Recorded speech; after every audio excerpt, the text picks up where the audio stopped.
Hello galera, tudo bem com vocês? Tô aqui mais uma vez, mais um vídeo pra gente falar sobre uma nova estreia que teve aí na Shonen Jump. Vou falar aí tudo que eu achei desse primeiro capítulo. Se você quiser também comentar aí nos comentários o que você achou, já deixa o seu like, se inscreva pra você não perder nenhum conteúdo. Vamos lá, o que interessa, né? O novo mangá da Shonen Jump, que é o Seedcraft Seishun no Suri, é um mangá de romance.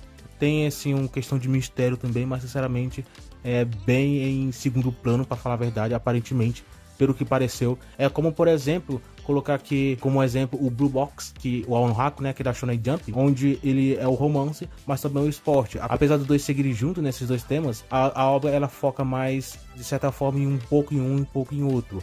Não sendo, por exemplo, um mangá 100% focado no esporte ou 100% focado no romance. Apesar de que sim, o romance ele de certa forma, mais importante na narrativa. Mas o esporte também é um pouco importante. Talvez o Seedcraft ele siga o mesmo pensamento, onde teremos o Hong Kong sendo desenvolvido, né, o romance, mas também teremos a parte dos mistérios. Foi pelo menos o que apareceu nesse primeiro capítulo aí, que deu a entender. Não sei como é que vai ficar no futuro, mas nesse vídeo eu vou comentar somente o primeiro capítulo. No momento que eu tô gravando já saiu o capítulo 2, mas aí vamos comentar só depois. Se você quiser que eu faça depois uma análise, pelo menos, de todos os capítulos do volume 1, aí fica ao critério de vocês se vocês vão querer ou não. Mas antes de eu falar um pouquinho sobre a história do Seedcraft, né, que foi apresentada nesse primeiro capítulo, é importante a gente entender sobre um pouquinho antes, né? A obra ela é escrita pelo Tsutsui Taishi, que é o mesmo criador de Bokuben, ou We Never Learn, como eu costumo chamar, né? A obra que foi publicada na Shonen Jump também e foi encerrado há faz um tempo já,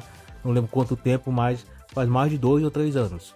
E a obra ela também tem o mesmo gênero, né, de certa forma, que é o romance, o Hong Kong.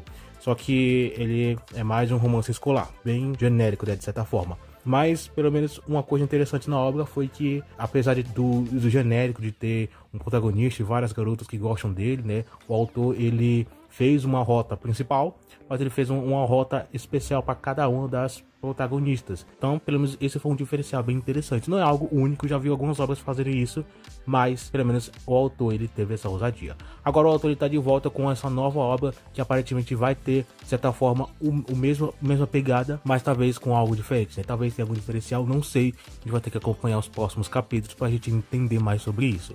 Mas esse mangá, ele vem contar a história do protagonista chamado Seedcraft, que leva o nome da obra, então, né? O protagonista, ele é um detetive, só que ele tem algumas coisas peculiares, porque ele não necessariamente queria ser um detetive, mas ele meio que tem o jeito para isso, né? Ele consegue resolver as coisas, os mistérios, né, de uma forma bem simples, mesmo ele não querendo. Uma coisa que ele mais quer é viver um romance. Ele quer encontrar uma pessoa que ele possa se apaixonar, possa então viver a sua vida junto com essa pessoa.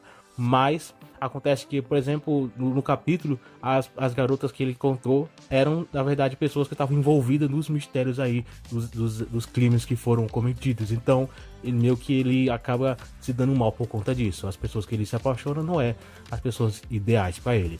A história, ela foca também em outros dois personagens. Um que é a Sophie Fanberry, eu acho que é seu nome. Eu tô falando do jeito que tá escrito, né? Talvez tenha alguma pronúncia diferente, mas é essa personagem aí.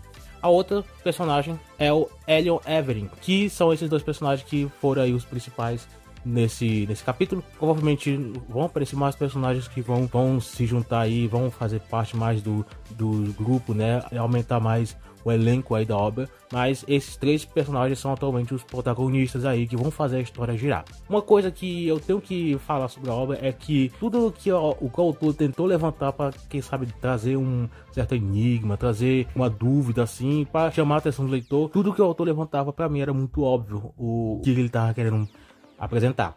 Um dos pontos, por exemplo, é um dos mistérios aí, que é o principal dos primeiros capítulos, onde primeiramente ele se encontra com uma bartender, parece, e logicamente ele acaba se interessando por ela, que, né, ele praticamente se apaixona fácil por as pessoas, e foi esse caso. Só que depois houve um mistério e ele teve que resolver, e meio que as coisas meio que se ligaram, né? Eu logo entendi que o autor estava querendo linkar junto com a bartender que apareceu.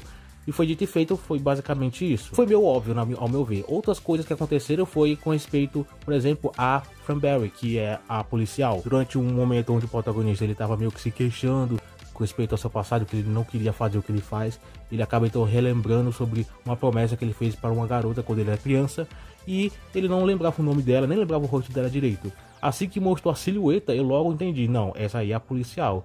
E o autor ele tentou fazer um mistério, pelo menos aparentemente foi o que apareceu, né? Tanto que no final do capítulo ele revela que era realmente ela, mas eu já tinha entendido. Outra coisa que pra mim não fez nem sentido se o autor ele fez realmente só no humor mesmo, ou ele realmente tentou levar a sério, foi com a assistente do Sid, que é a Elliot, que na verdade ela não é ela se diz ser ele, tá? Ele se disfarça de um garoto por alguns motivos, mas sinceramente de cara já dá pra perceber que não é. Logicamente, provavelmente o autor ele não, até onde eu acho, né, ele não queria fazer algo realmente que parecesse, mas realmente pra dar aquele diferencial, pelo menos eu acho. Mas no final é revelado que ela não era um garoto, ele era uma garota, que sinceramente pra mim já não tinha nenhuma dúvida. Mas esses são 3 pontos que sinceramente mostrou que a obra, tudo que ela tentava levantar pra, quem sabe, trazer alguma coisa, né, pra, quem sabe, chamar a atenção do leitor, né, pra continuar acompanhando a obra, tudo isso, ao meu ver, foi bem óbvio, não fez tanta diferença, apesar de que, sinceramente, não é algo que eu não gostei, não tô falando isso porque eu não gostei disso, mas que sinceramente não fez tanta diferença ao meu ver. Então esses foram alguns pontos da obra, mas de certa forma, ao todo, a obra foi até interessante. O primeiro capítulo, a estreia, foi bem interessante. Eu gosto desse tipo de gênero. Pra mim, uma obra boa não precisa ser aprofundada, não precisa ser profunda, ter plots profundos, lições de moral, não precisa ser isso. Se apenas me entreter, se apenas me chamar a atenção, me divertir, já é o suficiente. E foi o que o Sid Craft fez. A obra apresentou um plot interessante, simples, que sinceramente, um Hong Kong bem simples, né? Apesar de que não é pelo menos nesse primeiro capítulo, não mostrou ser tão tradicional dos outros, né? Normalmente os Hong Kongs escolares, eles têm um plot meio que parecido. Aqui os personagens eles não são adolescentes, eles são adultos, então talvez o autor ele vá para um lado um pouquinho mais diferente, apesar de que eu acho que ele não vai sair do café com leite, ele vai apresentar ainda de certa forma as coisas meio que parecidas em um romance comum, mas eu espero realmente que o autor ele consiga aí fazer algo diferente do que ele apresentou em You Never Learn. Tem tudo aí para sair algo interessante, mas vamos ter que acompanhar os próximos capítulos pra gente entender mais. Espero realmente que Sid Craft ele dê certo. Uma coisa interessante na Shonen Jump é que alguns mangás nessa temática estão surgindo, e não necessariamente mangás que são focados somente na ação, mas temos, por exemplo, o próprio Sid Craft que estreou essa edição, né? O Rimaten que estreou algumas edições atrás, inclusive já saiu o volume 1. Temos aí o Alan Haku que já saiu desde o editor anterior, então não conto mais. Porém, são obras que elas estão na temática de romance. E talvez aí o editor-chefe, né, que para quem não sabe, o editor-chefe, ele se dá muito bem com obras voltadas para esse gênero aqui.